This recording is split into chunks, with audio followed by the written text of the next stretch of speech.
极品大波妹子波波独自荒野求生，竟让化身成为蜘蛛精，在空中打造出来的一座临时庇护所。这操作那真是3班的小母牛，不是一般的牛啊！那么妹子为何要建造如此复杂的庇护所呢？原因只有一个，那便是大波妹在夜间遭遇了老色批的骚扰，不得已而为之啊！不然的话，看看波波在地面建设的庇护所，看起来可以说是既美观又实用，相当的漂亮。当然，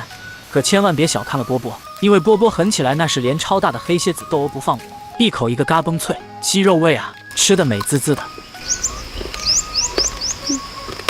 酷爱野外生存的大波妹子波波，身材那是相当的哇塞呀！估计日后要是触发挨饿的被动技能时，也会扛饿一些吧。踏入荒山野岭的那一刻，波波仿佛化身为灵活的猴子，迅速攀上了树梢。但这可不是为了摘取诱人的野果，而是为了寻找那些结实耐用的树藤。在他的心中，这些树藤即将变成一件实用的荒野装备。波波心里盘算着，要让这次荒野求生之旅充满仪式感。只见他灵巧地将一根树藤绕成2个圈，错开叠放后，中间便自然地形成了4根稳固的轴心。接着，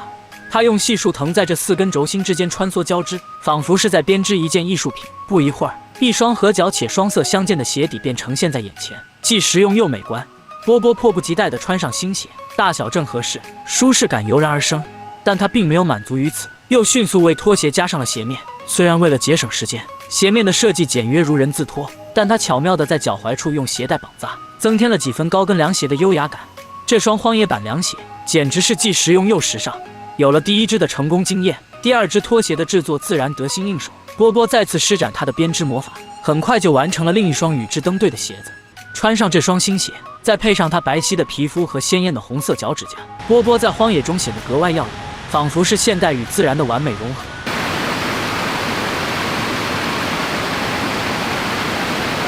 然而，波波并没有忘记自己的首要任务——搭建庇护所。他深知夜晚的荒野危机四伏，必须尽快找到一个安全的避风港。眼前的这片大树下的空白区域正是理想之选。在清理完场地后，波波开始动手搭建。他先用打野刀将收集来的长木棍一端削尖，然后围绕着自己划定的圆圈，将这些木棍一一插入地面，形成一道坚固的围栏。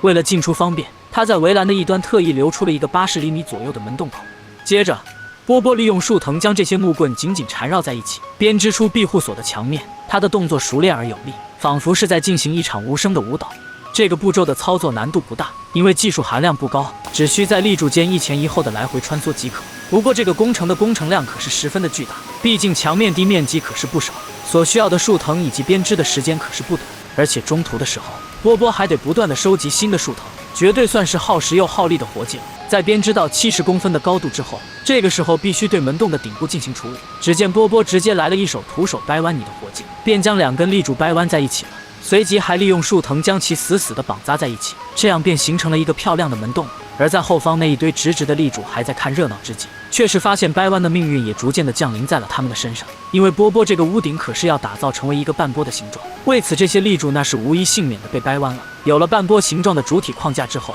接下来的波波又继续起了编织工作。相较于之前那般的密实程度而言，屋顶部分的编织就要松散多了，主要以拳头般大小的孔洞为主。这样的话，一来是节省时间，二来是底层密实一些的话，可以阻碍蛇虫鼠蚁一类进入。高处的话便不需要那般密实了，而且这样的屋顶透气性能也比较好。加之屋顶即便是编织的极其密实，也是要漏雨，还不如最后直接多加装上一层树叶的防雨效果好。完事之后，波波可是在附近收集来了大量的树叶，这树叶的叶子不仅大而且密实，再加上波波那是一层叠一层的堆放上去，这般的密实程度下，别说是一般的雨水了，即便是下暴雨，那也是能扛上个把小时的。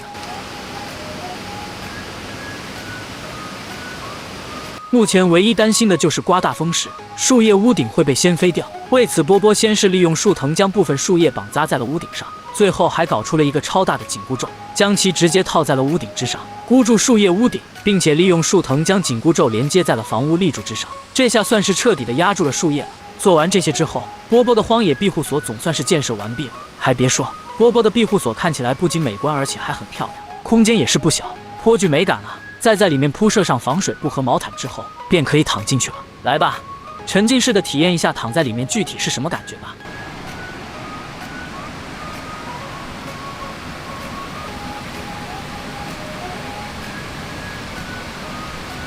说实话，这个庇护所那是真的很不错呀。稍作休息之后的波波，随后又快速的忙碌了起来。毕竟庇护所有了，接下来还有不少的事要处理，尤其是还必须在天黑之前升起火堆，这样半夜睡觉才会有安全感。不过刚来到山林的波波，此时还没挨过大自然的毒打，生火之前还有心情搭建了一个木架子，并且在架子之上搞起了树藤平台的编织，最终足足的花费了半个多小时的时间，才算是完成了架子的建设。而所有的这些也仅仅是为了给自己的锅碗瓢盆做一个放置平台。这妹子是真的有闲心啊！完事之后的妹子，这才开始在一侧天然的石台内清理起了火塘。还别说，这个火塘的位置那是相当的不错，不仅挡风不说，而且面上的泥土敲击紧实后，还能起到隔热效果，可以防止石块受热炸裂。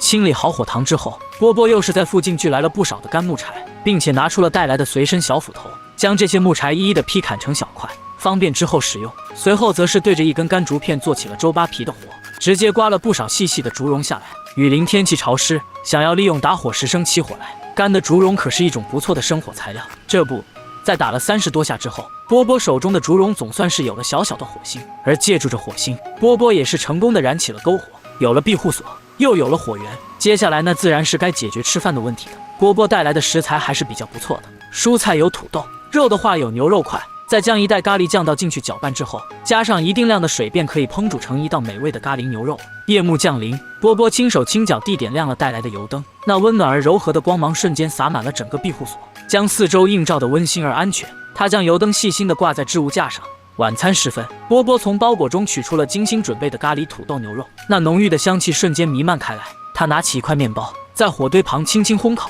不一会儿，面包便散发出诱人的金黄色泽和香脆口感。咖喱土豆牛肉与香软可口的面包搭配在一起，简直是绝妙的味觉享受。一天的疲惫与辛劳在这一刻仿佛都得到了最好的慰藉。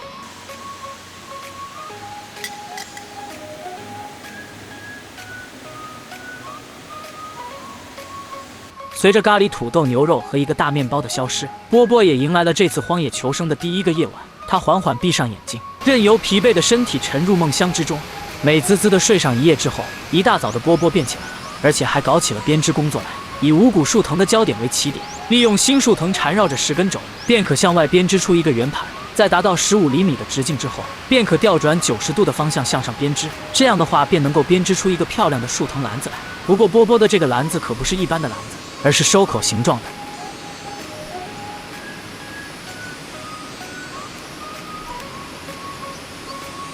最后再加上一道进口大出口小的龙口之后，这样的篮子其实那是更加的像捕鱼笼。当然，波波的这个笼子不是捕鱼笼，不过与鱼的关系还是很大的，因为这是一个装鱼的鱼笼，毕竟就住在河流边上。今儿波波打算利用位置优势，搞上几条河鱼吃，再给鱼笼编织出一条带子并绑扎好之后，波波那是开心的试了试这个鱼笼。有一说一，波波将这个鱼笼挂在腰上的时候，那真是有一种模特走秀展示出了荒野现代风的感觉，十分的漂亮。最后感觉缺少了一些东西的波波可是没停下来，而是又继续的如法炮制的编织起了圆盘来。看着同样是90度的转角后的继续编织，像极了之前编织鱼笼的样子。不过这一次波波可不是在编织鱼笼嘛，毕竟鱼笼一个就够了，多了就是白搭呀。因为波波这一次打算编织出一顶荒野版的遮阳帽，毕竟这么白的皮肤被晒黑了的话，可是有些可惜啊。遮阳帽顾名思义，那便是要有着极佳的遮阳效果，主打的就是一个帽檐比较大。对于这个帽子，波波还是十分的满意啊。至于捕鱼装置的话，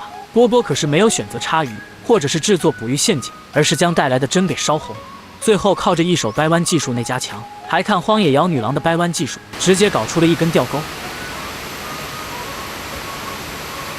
装备就绪，波波正式踏入了实战钓鱼的关键环节。面对蜿蜒的河流，他深知简陋的鱼竿装备需要精心挑选钓点。经过一番细致搜寻，波波选定了一处绝佳位置，这里水流平缓，更有天然形成的原木钓位，为垂钓提供了极大的便利。挂上鲜活的蚯蚓作为钓饵，波波静静地坐在原木上，耳边是潺潺的流水声，心中则充满了对未知收获的期待。时间仿佛在这一刻放慢了脚步，让人心无旁骛。果然，功夫不负有心人，仅仅过了不到2分钟，钓竿便传来了鱼儿上钩的讯号。波波迅速而稳健地收线，一条3、4两重活蹦乱跳的鱼儿跃出水面，那模样颇有几分鲶鱼的韵味。波波喜出望外，小心翼翼地将这条开门红收入鱼笼之中，换上新的鱼饵，波波再次满怀期待地抛出了钓钩。这一次，幸运之神似乎更加眷顾于他，不到10分钟的时间，钓竿再次传来沉甸甸的感觉。波波熟练的收线，又一条同样的鲶鱼被成功捕获，接连2条的收获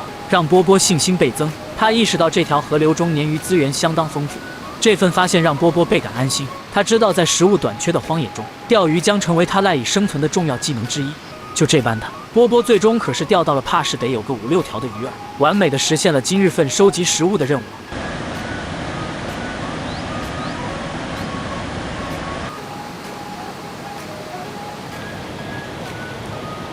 回到庇护所之后，心情大好的波波可是没有急着处理食材，而是又搞起了编织的活。这一次的编织可是和之前都不一样，可以说是差异巨大。因为波波先是拿出了一把树藤集合在一起，接着将它们做成了一个圆圈，并且将交接的地方绑扎牢固之后，又利用新树藤围绕了半圈的老树藤缠绕了起来，最终成了这般的模样。完事之后，波波则是将没有缠绕的另一半树藤一一的展开来，接着搞起了新的编织工作。编织的手法依旧还是上下来回的穿梭。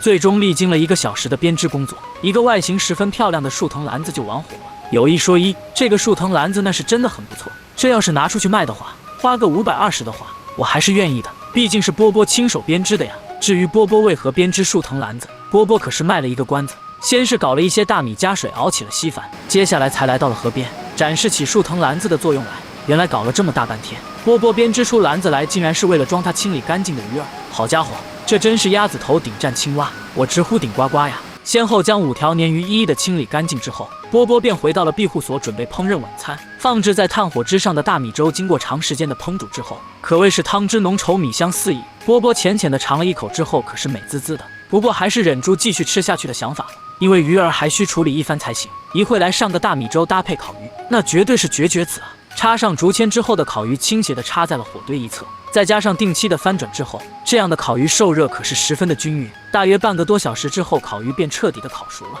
看起来十分的诱人。波波那是忍不住的拿起了一条烤鱼来，稍微的取下了一块尝了尝味道，天然无污染的河水生长出来的鱼肉，可以说是极其的鲜美，那可不是养殖场里面的科技鱼狠活培育出来的鱼儿能够比拟的。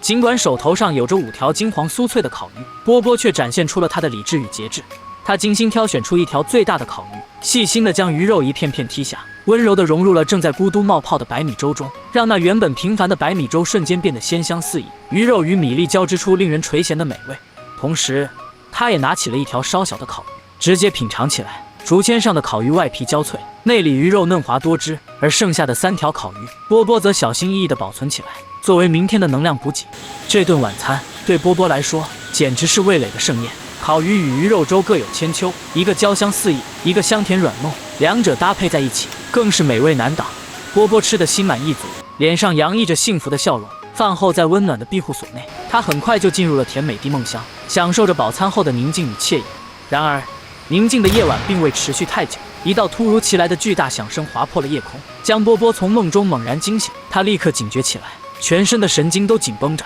在黑暗中，他迅速而果断地熄灭了油灯，深知在黑夜中灯光会暴露自己的位置。接着他紧握身旁的打野刀，通过树藤缝隙小心翼翼地观察着外面的动静。远处一束微弱的光线在黑暗中缓缓移动，逐渐靠近波波的庇护所。这突如其来的光亮让波波的肾上腺素瞬间飙升，他死死地盯着那道光线，心跳加速。随着光线的靠近，一个模糊的人影逐渐清晰起来。那人影悄无声息地出现在波波的置物架旁，先是拿起他精心编织的树藤帽闻了闻，仿佛在品味其中的味道。